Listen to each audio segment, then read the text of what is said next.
കേരളം പോലൊരു സംസ്ഥാനത്ത് അതും BJP അക്കൗണ്ട് തുറന്ന് 3 സീറ്റുകൾ നേടിയൊരു സാഹചര്യത്തിൽ KC വേണുഗോപാലിനെ പോലെ BJPയെ ശക്തമായി നേരിടുന്ന ഒരു നേതാവ് മുഖ്യമന്ത്രിയായി വരുന്നത് എന്തുകൊണ്ടും സംഘപരിവാർ വിരുദ്ധ രാഷ്ട്രീയത്തിന്, കോൺഗ്രസ് രാഷ്ട്രീയത്തിന് ഗുണകരമാകുമെന്നാണ് ഞാൻ വിശ്വസിക്കുന്നത്. ഞാനാണ് UDF, ഞാനാണ് കോൺഗ്രസ് എന്ന ഒരു ഭാവം ഉണ്ടാക്കാൻ VD സതീശന്റെ PR ടീം കഷ്ടപ്പെട്ട് പണിയെടുക്കുന്നുണ്ട് എന്നുള്ളത് കോൺഗ്രസിന്റെ PR നെറ്റ്വർക്കുകളെ കുറിച്ച് അറിയുന്ന ആളുകൾക്ക്, പ്രത്യേകിച്ച് ഓൺലൈൻ മാധ്യമ പ്രവർത്തകരായ നമുക്കൊക്കെ കൃത്യമായിട്ട് അറിയാം.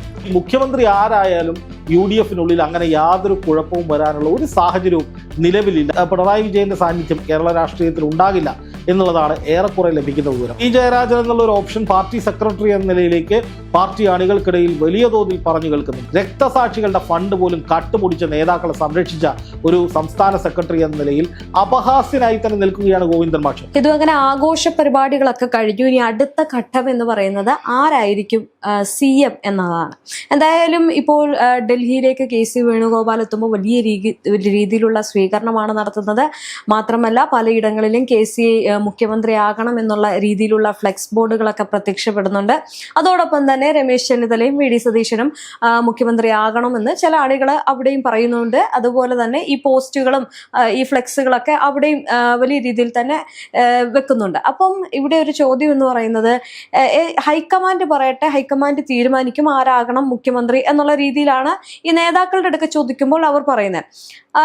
ശരിക്കും ഇതിൽ ആരായിരിക്കും മുഖ്യമന്ത്രി ആയിട്ട് വരിക, അല്ലെങ്കിൽ മറ്റുള്ള മന്ത്രിമാർ ആരൊക്കെ ആയിരിക്കും എന്നുള്ള ഒരു എന്തായിരിക്കും അതിൽ യദുവിന് തോന്നുന്നത്? രേഷ്മ, ഇതിപ്പോൾ നമ്മൾ കുറേ നാളുകളായിട്ട് കേൾക്കുന്നൊരു കാര്യമാണ്, ആരായിരിക്കും കേരളത്തിൻ്റെ മുഖ്യമന്ത്രി. എന്തായാലും പിണറായി വിജയൻ അതിദയനീയമായി തോറ്റു തൊപ്പിയിട്ടതോടുകൂടി അദ്ദേഹമായിരിക്കില്ല എന്നുള്ളത് ഉറപ്പായിട്ടുണ്ട്. UDFിന് ഭൂരിപക്ഷമുണ്ട്, UDF തന്നെ ഭരിക്കും. അപ്പോൾ ആദ്യം തന്നെ പരാജിതരായി പുറത്തുപോയ മുഖ്യമന്ത്രിയുടെ അവസ്ഥ ഒന്ന് നോക്കുക. അതിദയനീയമായിട്ട് ഒരു മുഖത്ത്, ഇന്നിപ്പോൾ തിരുവനന്തപുരത്ത് നിന്നുള്ള അദ്ദേഹത്തിൻ്റെ വിഷ്വൽസ് കണ്ടു, അത് പരമദയനീയമാണ്. ചെയ്തു കൂട്ടിയതിനൊക്കെയും പണി കിട്ടി എന്ന് മനസ്സിലാക്കുന്ന വിധത്തിലുള്ള മുഖം. മാധ്യമങ്ങളെ കണ്ടപ്പോൾ കടക്ക് പുറത്തെന്നോ മാറങ്ങടുന്നോ വീട്ടിൽ പോയി പറഞ്ഞാൽ മതി എന്നൊന്നും പിണറായി സഖാവ് പറയുന്നില്ല. കഷ്ടപ്പെട്ട് ഒരു ചിരിയൊക്കെ ചിരിച്ച് ശരിയാക്കി തരാടാ എന്നും പറഞ്ഞൊരു പോക്കാണ് പോയി. അപ്പോൾ പിണറായി വിജയനെ സംബന്ധിച്ച് അദ്ദേഹം ഇനി പ്രതിപക്ഷ നേതാവ് സ്ഥാനത്ത് ഇല്ല എന്ന് പറയപ്പെടുന്നുണ്ട്. എന്ന് മാത്രമല്ല MLA സ്ഥാനം പോലും രാജിവെച്ച് ഒരു ദീർഘകാല ചികിത്സയിലേക്ക് അദ്ദേഹം പോകാൻ പോകുന്നു എന്ന അഭ്യൂഹങ്ങളും ഉണ്ട്. അപ്പോൾ എന്തായാലും മുഖ്യമന്ത്രി പിണറായി വിജയനെയും CPMനെയും LDFനെയും ഈ വിധത്തിൽ തകർത്തു തരിപ്പണമാക്കിയതിൻ്റെ ക്രെഡിറ്റ് ആർക്കാണ്? അതിന്മേൽ ചുറ്റിയിട്ടാണ് UDFിൻ്റെ മുഖ്യമന്ത്രി ആരാണ് എന്ന ചർച്ചകൾ മുന്നോട്ട് പോകുന്നത്. ഇപ്പം നിലവിൽ നമ്മൾ കാണുന്ന കാഴ്ച VD സതീശനാണ് പ്രതിപക്ഷ നേതാവ്. അതുകൊണ്ട് തന്നെ അദ്ദേഹമാണ് ഈ വിജയത്തിൻ്റെ ഒരേ ഒരു ശില്പി. അതായത് UDFന് 100-ലധികം വോട്ടുകൾ നേടാൻ കാരണഭൂതൻ UDFിൻ്റെ കാരണഭൂതൻ VD സതീശനാണ്. അതുകൊണ്ട് അദ്ദേഹത്തെ മുഖ്യമന്ത്രിയാക്കണമെന്നാണ് സാധാരണക്കാരായിട്ടുള്ള ജനങ്ങൾ പറയുന്നത്. അവരെ കുറ്റം പറയാൻ കഴിയില്ല. കാരണം VD സതീശന് തൻ്റെതായ ഒരു വലിയ PR ടീമുണ്ട്, PR നെറ്റ്വർക്ക് ഉണ്ട്. അതുപയോഗിച്ച് VD സതീശൻ നല്ല രീതിക്ക് പണം എറിഞ്ഞ് തന്നെ റീലുകൾ ചെയ്യുന്നുണ്ട്, സോഷ്യൽ മീഡിയ പേജിലൂടെ പ്രൊമോഷനുകൾ ചെയ്യുന്നുണ്ട്, അദ്ദേഹത്തിൻ്റെ ബൈറ്റുകൾ കട്ട് ചെയ്ത് പല പേജുകളിലൂടെ പ്രചരിപ്പിക്കുന്നുണ്ട്, അതിനൊക്കെ വ്യാപകമായി ലൈക്ക് അടിപ്പിക്കുന്നുണ്ട്. അങ്ങനെ മൊത്തത്തിൽ ഞാനാണ് UDF, ഞാനാണ് കോൺഗ്രസ് എന്ന ഒരു ഭാവം ഉണ്ടാക്കാൻ VD സതീശന്റെ PR ടീം കഷ്ടപ്പെട്ട് പണിയെടുക്കുന്നുണ്ട് എന്നുള്ളത് കോൺഗ്രസിന്റെ PR നെറ്റ്വർക്കുകളെ കുറിച്ച് അറിയുന്ന ആളുകൾക്ക്, പ്രത്യേകിച്ച് ഓൺലൈൻ മാധ്യമ പ്രവർത്തകരായ നമുക്കൊക്കെ കൃത്യമായിട്ട് അറിയാം. പക്ഷേ അതിനർത്ഥം VD സതീശന് മുഖ്യമന്ത്രിയാകാൻ അർഹതയില്ല എന്നല്ല. VD സതീശൻ കഷ്ടപ്പെട്ട് പണിയെടുത്തിട്ടുണ്ട്. ഒരു പ്രതിപക്ഷ നേതാവ് എന്ന നിലയിൽ ആർജവത്തോടു കൂടി തന്നെ മാധ്യമങ്ങളുടെ മുന്നിൽ പിണറായി സർക്കാരിനെതിരെ സംസാരിച്ചിട്ടുണ്ട്, പ്രധാനപ്പെട്ട ക്യാമ്പയിനുകൾ നടത്തിയിട്ടുണ്ട്, കേരളത്തിലുടനീളം ജനങ്ങളെ ആവേശഭരിതരാക്കുന്ന വിധത്തിൽ യാത്രയ്ക്ക് നേതൃത്വം കൊടുത്തിട്ടുണ്ട്. അതൊക്കെ നമ്മൾ കാണുന്നുണ്ട്. പക്ഷേ ഈ വിജയം അല്ലെങ്കിൽ ഈ ഒരു വലിയ മുന്നേറ്റം സതീശൻ്റേത് മാത്രമാണ് എന്ന് ബ്രാൻഡ് ചെയ്ത് സതീശനെ മാത്രം അങ്ങോട്ട് പാടിപ്പുകഴ്ത്തുന്ന ആ പുകഴ്ത്തൽ അതത്ര ശരിയാണെന്ന് എനിക്ക് തോന്നുന്നില്ല. അത് കോൺഗ്രസിൽ UDFിൽ ഭിന്നിപ്പുണ്ടാക്കാനുള്ള എതിരാളികളുടെ ചില തന്ത്രത്തിൻ്റെ ഭാഗമായിട്ടാണ്. ആ തന്ത്രത്തിൽ ഫലപ്രദമായിട്ട് അവർ ഒരുക്കുന്ന തന്ത്രത്തിൽ കോൺഗ്രസിൻ്റെ അണികളും പ്രവർത്തകരും ചെന്ന് വീണു കൊടുക്കുകയാണെന്നാണ് എനിക്ക് തോന്നിയിട്ടുള്ളത്. ഇപ്പോൾ നോക്കുക, ഇപ്പോൾ VD സതീശൻ തൻ്റെ ചുമതലകൾ ഭംഗിയായി നിർവഹിച്ചിട്ടുണ്ട്. രമേശ് ചെന്നിത്തല വലിയ നേതൃപാഠവുമുള്ള നേതാവാണ്. ആഭ്യന്തരമന്ത്രിയായിരുന്നിട്ടുണ്ട്, കോൺഗ്രസിൻ്റെ പ്രധാനപ്പെട്ട തസ്തികകളിൽ ഇരുന്നിട്ടുണ്ട്, ചില സംസ്ഥാനങ്ങളുടെ ചുമതലകൾ തെരഞ്ഞെടുപ്പ് കാലത്ത് ഉണ്ടായിട്ടുണ്ട്. അതുപോലെ തന്നെ കഴിഞ്ഞ ടൈമിന് മുന്നത്തെ ടൈമിൽ പ്രതിപക്ഷ നേതാവുമായിരുന്നു. അപ്പോൾ രമേശ് ചെന്നിത്തലയ്ക്ക് നേതൃപാഠവും കൂടുതലുണ്ട്, അത്രയധികം പദവികൾ വഹിച്ചിട്ടുണ്ട്. പക്ഷെ അത് അങ്ങനെയുള്ള വലിയ വലിയ പദവികൾ ഒന്നും വി.ഡി. സതീശൻ വഹിച്ചിട്ടില്ല. അപ്പോൾ അത്തരത്തിൽ നോക്കുകയാണെങ്കിൽ കഴിഞ്ഞ തവണത്തെ പ്രയത്നവും കൂടി ചേർത്ത്, പ്രതിപക്ഷ നേതാവ് എന്ന പ്രയത്നവും കൂടി ചേർത്ത് രമേശ് ചെന്നിത്തലയെ വേണമെങ്കിൽ മുഖ്യമന്ത്രിയാക്കാമെന്ന് പറയാം. അദ്ദേഹത്തിന് നല്ല എക്സ്പീരിയൻസ് ഉള്ള വലിയ രാഷ്ട്രീയ പാരമ്പര്യമുള്ള ഒരു നേതാവ് തന്നെയാണ്. അപ്പോൾ വി.ഡി. സതീശനെ മുഖ്യമന്ത്രിയാക്കണമെന്ന് പറയാൻ അതിൻ്റെതായ കാരണങ്ങളുണ്ട്. അതുപോലെ തന്നെ ചെന്നിത്തലയെ മുഖ്യമന്ത്രിയാക്കണമെന്ന് പറയാനുള്ള കാരണങ്ങളുണ്ട്. അതിനേക്കാൾ ഉപരി, അല്ലെങ്കിൽ അതോടൊപ്പം തന്നെ എന്നല്ല, അതിനേക്കാൾ ഉപരിയായി കെ.സി. വേണുഗോപാലിനെ മുഖ്യമന്ത്രിയാക്കണമെന്ന് പറയുന്നതിനും അതിൻ്റെതായ കാരണങ്ങളുണ്ട്. പക്ഷെ അത് സാധാരണ ജനങ്ങൾക്ക് വിസിബിൾ ആവില്ല. പ്രത്യേകിച്ച് കെ.സി. വേണുഗോപാൽ ഈ PR വർക്കുകൾ നടത്തുന്ന, അല്ലെങ്കിൽ റീൽസ് ഇട്ട് റീച്ച് ഉണ്ടാക്കുന്ന ഒരു നേതാവല്ല. അതിനുള്ള സമയം അദ്ദേഹത്തിനില്ല. കാരണം ദേശീയ രാഷ്ട്രീയത്തിൽ നിർണായകമായ പല നീക്കങ്ങളും ചുവടുവെപ്പുകളും നടത്തിയിട്ടുള്ള കോൺഗ്രസിന്റെ ഏറ്റവും പ്രധാനപ്പെട്ട ഒരു ലീഡറാണ്, ദേശീയ നേതാവാണ് കെ.സി. വേണുഗോപാൽ. അതിന്റെ അർത്ഥം കെ.സി. എപ്പോഴും ദേശീയ രാഷ്ട്രീയത്തിൽ മാത്രം ശ്രദ്ധ കേന്ദ്രീകരിക്കണമെന്നല്ല. അങ്ങനെയാണെങ്കിൽ രാഹുൽ ഗാന്ധിയും പ്രിയങ്ക ഗാന്ധിയും എന്തിനാണ് വയനാട്ടിൽ മത്സരിച്ചത് എന്ന ചോദ്യമുണ്ട്. അവർ ദേശീയ രാഷ്ട്രീയത്തിൽ വലിയ കാര്യങ്ങൾ ചെയ്യുന്നവരാണെങ്കിൽ അവർ ഉത്തരേന്ത്യയിൽ പോയി മത്സരിക്കണം, എന്തിനാണ് വയനാട്ടിൽ വന്ന് മത്സരിച്ചത് എന്നൊരു ചോദ്യമുണ്ട്. അപ്പൊ അതുപോലെ തന്നെ കെ.സി. വേണുഗോപാൽ ഈ തെരഞ്ഞെടുപ്പിന് വേണ്ടി ഒന്നും ചെയ്തിട്ടില്ല. കെ.സി. വേണുഗോപാൽ വെറുതെ മാനത്ത് നിന്ന് പൊട്ടി വീണ സ്ഥാനാർത്ഥിയാണ്, അല്ലെങ്കിൽ മുഖ്യമന്ത്രിയാണ്, അല്ലെങ്കിൽ നൂലിൽ കെട്ടി ഇറക്കാനുള്ള ശ്രമം എന്ന രീതിയിലൊക്കെ വലിയ ക്യാമ്പയിനുകൾ, ഹെയ്റ്റ് ക്യാമ്പയിനുകൾ, അത് CPM-കാർ ബോധപൂർവം ഇട്ടുകൊടുക്കുന്ന ചൂണ്ടയാണ്. പാവപ്പെട്ട കോൺഗ്രസ്സുകാർ അതിൽ കയറി കൊത്തുന്നുണ്ട്, പാവപ്പെട്ട കോൺഗ്രസ് പ്രവർത്തകർ ഇത് പറഞ്ഞ് തമ്മിലടിക്കുന്നുണ്ട്. ഇതൊക്കെ തന്നെയാണ് ഇവിടെ CPM-നും BJP-ക്കും വേണ്ടത്. അതായത് വലിയ മാർജിനിൽ വിജയം നേടി ഭരണത്തിലേറാൻ പോകുന്ന UDF-ൽ വലിയ കുഴപ്പങ്ങളുണ്ടെന്ന് വരുത്തി തീർക്കുക. അങ്ങനെ ആ ജനങ്ങളുടെ വിശ്വാസ്യത, UDF-ന് മേലുള്ള ജനങ്ങളുടെ വിശ്വാസ്യത ഇല്ലാതാക്കുക, അതിനു വേണ്ടിയിട്ടുള്ള പണികളാണ് മാധ്യമങ്ങളും CPM-ഉം ഒക്കെ ചേർന്ന് നടത്തിക്കൊണ്ടിരിക്കുന്ന ഈ തമ്മിലടിപ്പിക്കൽ പരിപാടി. ഇപ്പൊ കെ.സി. വേണുഗോപാലിന് എന്താണ് കുഴപ്പം? അദ്ദേഹം ഈ തെരഞ്ഞെടുപ്പിന് വേണ്ടി AICC എന്തൊക്കെ തരത്തിലുള്ള നിർണായകമായ ഇടപെടലുകൾ നടത്തിയിട്ടുണ്ടെന്നറിയോ? രേഷ്മ ഒന്ന് ആലോചിച്ച് നോക്കൂ. ഇത് 2 മാസം മുമ്പോ 3 മാസം മുമ്പോ 1 വർഷം മുമ്പോ തുടങ്ങിയതല്ല.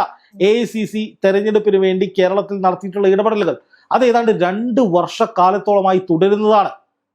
ദീപദാസ് മുൻഷി എന്ന ദേശീയ കോൺഗ്രസ് നേതാവിനെ കേരളത്തിൽ അവർ വന്ന് താമസിച്ച് ഇവിടുത്തെ സാഹചര്യങ്ങൾ വിലയിരുത്തി, നേതാക്കളെ കണ്ട് കൃത്യമായി കെ.സി. വേണുഗോപാലിനെ അപ്ഡേറ്റ് ചെയ്ത് ദേശീയ നേതൃത്വം ഇത് പഠിച്ച് സ്ട്രാറ്റജികൾ തീരുമാനിച്ച് ഓരോ സ്ഥാനാർത്ഥികളെയും തീരുമാനിച്ചതിന് പിന്നിലും കെ.സി. വേണുഗോപാലിന്റെയും AICC-യുടെയും നിർണായകമായ ഇടപെടലുകളുണ്ട്. ഇത് പൊതുജനങ്ങൾക്ക് അറിയില്ല. ഇതൊരു മാധ്യമ പ്രവർത്തകൻ അല്ലെങ്കിൽ ജേർണലിസ്റ്റിന്റെ ചീഫ് എഡിറ്റർ എന്ന നിലയിൽ നമ്മുടെ രാഷ്ട്രീയ ബന്ധങ്ങൾ വെച്ച് അന്വേഷിക്കുമ്പോൾ നമുക്ക് കിട്ടുന്ന ഇൻപുട്ടാണ് ഈ പറയുന്നത്. ഇത് സാധാരണ ജനങ്ങളുടെ മുന്നിലേക്ക് ഇതിട്ടിട്ട് ഞാൻ പാർട്ടിക്ക് വേണ്ടി എന്തൊക്കെയോ ചെയ്തു എന്ന് ഗീർവാണം അടിക്കാനൊന്നും കെ.സി. വേണുഗോപാൽ മുതിർന്നിട്ടില്ല എന്നുള്ളതാണ് യാഥാർത്ഥ്യം. അദ്ദേഹത്തിന് അങ്ങനെ വലിയ PR സെറ്റപ്പുകളോ റീലിട്ട് ആളാകുന്ന പരിപാടികളൊന്നുമില്ല. അദ്ദേഹം പണിയെടുക്കുന്നയാളാണ്. ഗ്രൗണ്ടിൽ ഇറങ്ങി പണിയെടുക്കുന്നതിനൊപ്പം തന്നെ ഈ മുഴുവൻ സംഘടനാ സംവിധാനങ്ങളെയും ഏകോപിപ്പിച്ച് മുന്നോട്ട് പോകുന്ന ഒരാളാണ് കെ.സി. വേണുഗോപാൽ. അതുകൊണ്ട് തന്നെ അദ്ദേഹത്തെ പറ്റി ജനങ്ങൾക്ക് അറിയാത്തത് കൊണ്ടാണ് കെ.സി. വേണുഗോപാലിന് നേരെ വലിയ ഹെയ്റ്റ് ക്യാമ്പയിൻ, അത് CPM കൊളുത്തിയിടുന്ന ഹെയ്റ്റ് ക്യാമ്പയിന്റെ ലിങ്കുകളിൽ, പ്രചാരണങ്ങളിൽ ഈ പാവപ്പെട്ട കോൺഗ്രസ് പ്രവർത്തകരും പ്രാദേശിക നേതാക്കളും അണികളും അനുഭാവികളും ഒക്കെ പോയി വീഴുകയാണ്. അതാണ് ഇപ്പൊ ശരിക്കും സംഭവിച്ചുകൊണ്ടിരിക്കുന്നത്. അല്ലാതെ ഈ മുഖ്യമന്ത്രി ആരായാലും UDF-നുള്ളിൽ അങ്ങനെ യാതൊരു കുഴപ്പവും വരാനുള്ള ഒരു സാഹചര്യവും നിലവിലില്ല. കാരണം എല്ലാവരും അവരവരുടേതായ പങ്ക് ഭംഗിയായി നിർവഹിച്ച ഒരു തെരഞ്ഞെടുപ്പാണ്. അതിന്റെ ഫലമാണ് ഇപ്പൊ UDF അനുഭവിക്കുന്നത്. അങ്ങനെയാണെങ്കിൽ കെ.സി. വേണുഗോപാൽ ഈ മുഖ്യമന്ത്രി ആകാനുള്ള സാധ്യത ഏറെയല്ലേ? അങ്ങനെ ആയി കഴിഞ്ഞു കഴിഞ്ഞാൽ അടുത്ത മന്ത്രിമാർ, അതിപ്പോൾ കോൺഗ്രസിന്റെയും മുസ്ലിം ലീഗിന്റെ ഒക്കെ മന്ത്രിമാരാകാൻ സാധ്യതയുള്ളത് ആരൊക്കെയായിരിക്കും? രേഷ്മ, കെ.സി. വേണുഗോപാൽ മുഖ്യമന്ത്രിയാകാൻ എന്തുകൊണ്ടും യോഗ്യനായിട്ടുള്ള ഒരാളാണ്.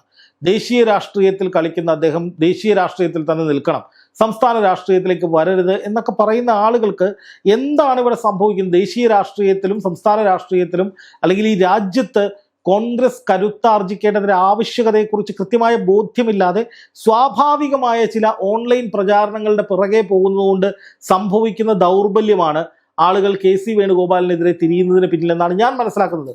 ആ മനുഷ്യൻ അഹോരാത്രം കഷ്ടപ്പെട്ടിട്ടുണ്ട്. ഞാൻ നേരത്തെ പറഞ്ഞതുപോലെ അതൊന്നും അദ്ദേഹം പാടി പുകഴ്ത്തി നടന്നിട്ടില്ല.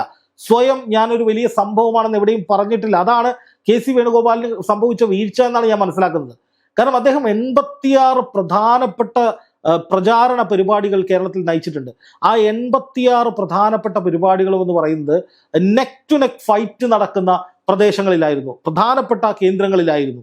അവിടങ്ങളിൽ കൃത്യമായ പദ്ധതിയോടുകൂടി എങ്ങനെയാണ് ഈ തെരഞ്ഞെടുപ്പിന്റെ അജണ്ട മുഴുവൻ ഇപ്പൊ വി ഡി സതീശനൊക്കെ പല സ്ഥാനാർത്ഥികളെയും നിർത്തേണ്ടതില്ല എന്ന് പറഞ്ഞുകൊണ്ട് അവരെ മാറ്റി മറ്റാളുകളെ വെക്കണമെന്ന് പറഞ്ഞപ്പോൾ അങ്ങനെയല്ല, ഇവർക്ക് സ്ഥാനാർത്ഥിത്വം കൊടുക്കണം. പ്രത്യേകിച്ച് യുവ നേതാക്കൾ, കോൺഗ്രസിന്റെ എത്രയോ യുവ നേതാക്കൾ ഇപ്രാവശ്യം മത്സരിച്ച് ഞെട്ടിക്കുന്ന വിജയം സ്വന്തമാക്കിയിട്ടുണ്ടെന്ന് അറിയോ? ഇപ്പൊ നോക്കുക, രക്ഷാപ്രവർത്തനം, മുഖ്യമന്ത്രിയുടെ ഗൺമാൻ തല്ലിച്ചതച്ച ഒരു കോൺഗ്രസ് നേതാവ് ഉണ്ടായിരുന്നു. അദ്ദേഹം ഇപ്പോൾ ആലപ്പുഴ MLA ആണ്, എൽദോ എന്ന് പറയുന്നത്. അപ്പോൾ ഞാൻ പറഞ്ഞത് അങ്ങനെയുള്ള പല പല പല കോൺഗ്രസ് യുവാക്കൾക്കും യൂത്ത് കോൺഗ്രസിന്റെ ഭാരവാഹികൾക്കും തെരഞ്ഞെടുപ്പിൽ കൃത്യമായ പ്രാതിനിധ്യം കൊടുത്തത് KCയുടെ ഇടപെടലാണ്.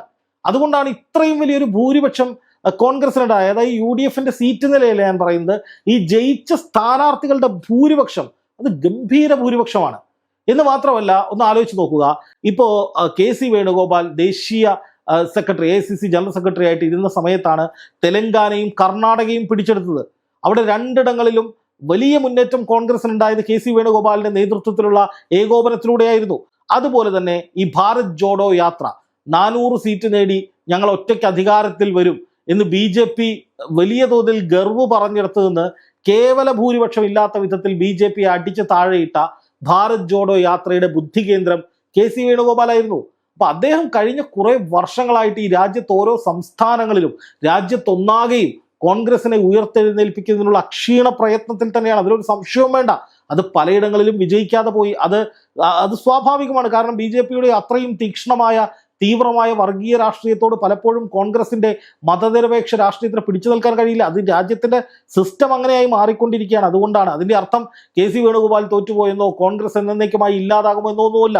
ഇപ്പൊ സ്വാഭാവികമായിട്ടും കേരളം പോലൊരു സംസ്ഥാനത്ത്, അതും BJP അക്കൗണ്ട് തുറന്ന് 3 സീറ്റുകൾ നേടിയൊരു സാഹചര്യത്തിൽ KC വേണുഗോപാലിനെ പോലെ BJPയെ ശക്തമായി നേരിടുന്ന ഒരു നേതാവ് മുഖ്യമന്ത്രിയായി വരുന്നത് എന്തുകൊണ്ടും സംഘപരിവാർ വിരുദ്ധ രാഷ്ട്രീയത്തിന്, കോൺഗ്രസ് രാഷ്ട്രീയത്തിന് ഗുണകരമാകുമെന്നാണ് ഞാൻ വിശ്വസിക്കുന്നത്.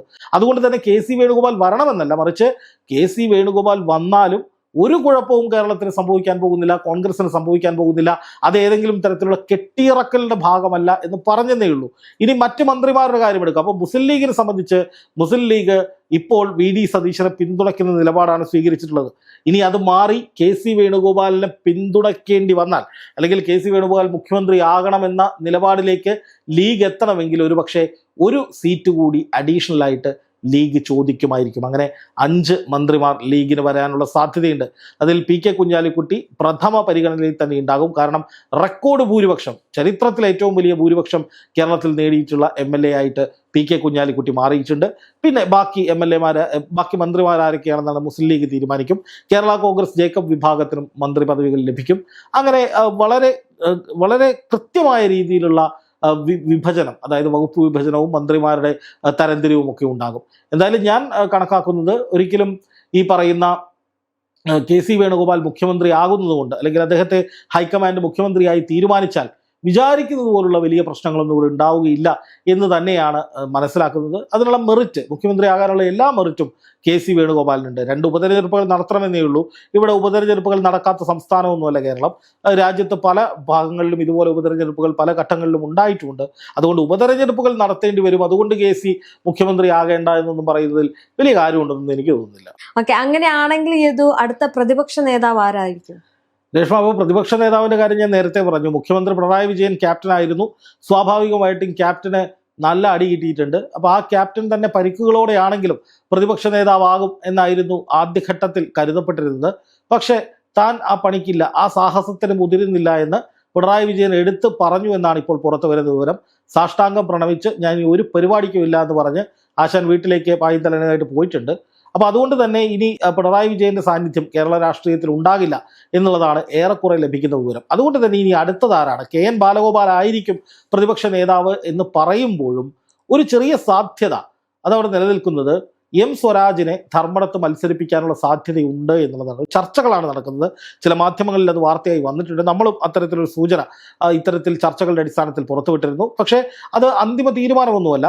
പക്ഷേ CPM-നെ സംബന്ധിച്ച് സ്വരാജിനെ പോലൊരാൾ പ്രതിപക്ഷ നേതാവായി വരുന്നത് എന്തുകൊണ്ടും നല്ലതിനാണ് എന്ന് പറയാനുള്ളൂ. കാരണം KN ബാലഗോപാൽ എന്നും പ്രതിപക്ഷ നേതാവായിട്ട് സമരങ്ങൾ നയിച്ച് ഇപ്പോൾ തോൽവിയുടെ ആഘാതത്തിൽ നിന്ന് CPM-നെയും LDF-നെയും മോചിപ്പിച്ചു കൊണ്ടുവന്ന് CPM-നെ മൊത്തത്തിൽ ഒരു ഉന്മേഷം ഉണ്ടാക്കിയെടുക്കാൻ KN ബാലഗോപാലിന് എത്രത്തോളം കഴിയുമെന്ന കാര്യത്തിൽ സംശയമുണ്ട്. പ്രത്യേകിച്ച് യുവാക്കൾക്കിടയിലൊക്കെ എത്രത്തോളം സ്വാധീനം ചെലുത്താൻ കഴിയുമെന്ന കാര്യത്തിലും വലിയ സംശയങ്ങളുണ്ട്. പക്ഷേ സ്വരാജ് ആണെങ്കിൽ അത് നടക്കും. സ്വരാജിനെ സംബന്ധിച്ച് സ്വരാജ് കുറേ കാലമായി തന്നെ മാധ്യമങ്ങളെ നന്മ പഠിപ്പിക്കുകയാണ്, അല്ലെങ്കിൽ മാധ്യമങ്ങളെ ശരി പഠിപ്പിക്കുകയാണ്, നാട് നന്നാക്കാൻ നടക്കുകയാണ്, മാധ്യമപ്രവർത്തനം നടത്താൻ നടക്കുകയാണ്.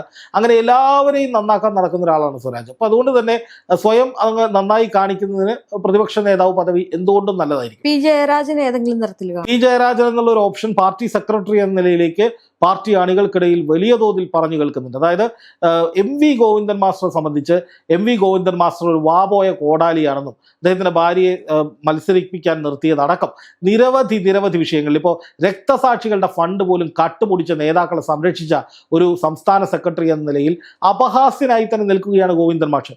ഗോവിന്ദൻ മാഷിന്റെ ഭാഗത്ത് നിന്ന് ഇത്രയും കാലത്തിനിടയ്ക്ക് നന്മയുള്ള, അംഗീകരിക്കാൻ കഴിയുന്ന ഒരു വാക്ക് വീണത് നല്ല പരാജയമാണ് ഉണ്ടായത് എന്ന് ഇന്നലെ മാധ്യമങ്ങളോട് പറഞ്ഞു. അതാണ് ഗോവിന്ദൻ മാഷ് പറഞ്ഞതിൽ ഏറ്റവും മികച്ച ഒരു വർത്തമാനം. അല്ലെങ്കിൽ സാധാരണഗതിയിൽ ഗോവിന്ദൻ മാഷിന്റെ വാർത്താ സമ്മേളനങ്ങളൊക്കെ ജനങ്ങൾ അന്തം വിട്ട് കുന്തം വിഴുങ്ങി നോക്കിയിരിക്കുന്ന കാഴ്ചയാണ്. എന്താണ് ഇദ്ദേഹം പറയുന്നത് എന്നതിനെക്കുറിച്ച് പോലും മാധ്യമങ്ങൾക്ക്, ജനങ്ങൾക്ക്, കേൾക്കുന്ന ജനങ്ങൾക്ക് താത്വികമായ അവലോകനം കുറെ കൂടിയ അവസ്ഥയിലായിരുന്നു ഗോവിന്ദൻ മാഷ് നൽകിയിരുന്നത്. അപ്പോൾ അതുകൊണ്ട് തന്നെ ഗോവിന്ദൻ മാസ്റ്റർ ഒന്ന് മാറി നിന്ന് പകരം പി ജയരാജനെ പോലെ യഥാർത്ഥ